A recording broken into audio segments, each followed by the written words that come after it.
Kim has a very powerful gravitational force. And so she's got this ability to pull people into her. You wouldn't expect someone who's as smart as she is to be as humble as she is. And I think it's her humility that puts her in positions to be able to work with a very wide and diverse group of people.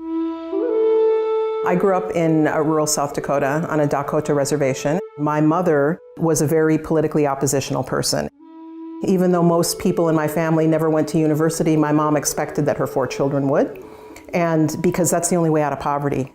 Because my mom was a planner, she moved to Minneapolis to take a job as a grant writer for Little Earth, which is the first low-income American Indian housing project in the United States. And then she also helped start a drug and alcohol rehab program on our reservation. She's done it all, right? Because she's a great fundraiser, and she thinks in terms of how do you build Indigenous controlled institutions.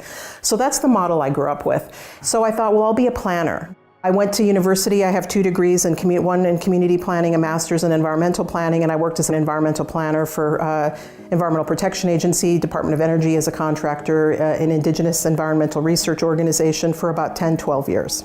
The Department of Energy started funding human genome research. And so we ended up picking up a contract to do tribal engagement in the mapping of the human genome. And I was fascinated, and I thought, but I don't have the background to do this. I decided the only way I was going to sort of reorient my career and my education to understand the genome policy issues was to go back and do a PhD and write the book I eventually wrote, which was Native American DNA.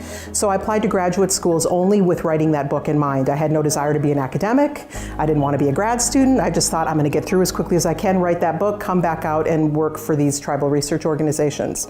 But I discovered I'm actually a better academic than I am a planner, so I'm here. So I'm still here.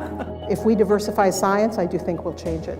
Chris Anderson and Brendan Hucklefitt, our former dean, came to me and said they had actually applied for a CRC and would I now consider coming to Alberta. And Canada Research Chairs are expected to become leaders in the field that they do research in. So Kim does stuff on kind of science and technology studies. She does stuff on, as I was saying earlier, breaking down that kind of human nature divide. Indigenous people are so utterly erased across the US. When I go into a meeting here at U of A and there are non-Indigenous people around the table talking about truth and reconciliation, I'm like, what? I don't have to be the token Indigenous voice at the table bringing this up? I love the Faculty of Native Studies. I have never felt more at home anywhere. You know, I feel like people really get me. And I think partly it's because I come from a prairie culture, so it's very Cree and Métis up here, and I'm Dakota, but it's not that different necessarily, so that's really important to me. I was just figuring out, you know, that I was miserable in Berkeley because I can't live on the ocean, by the ocean on the coast. I'm a prairie person, and I felt deeply out of place being in a mountainous, hilly landscape. It just didn't feel comfortable to me, and I thought, but it took me a while to figure out, oh, it's the land. It's not me that has a problem. It's the land. It's like being with the wrong partner. For me, if you're with the wrong landscape, it's the wrong person, right? I mean, she keeps joking about when the honeymoon is going to end, but it's been 2 years now and the honeymoon still hasn't ended. I just think she's not used to being in a space where indigeneity gets centered in the way that we center it. We're one of the top, probably 2 or 3 Indigenous studies units in the world, and that's part of the reason why she came here, and she's a big reason why we are where we are.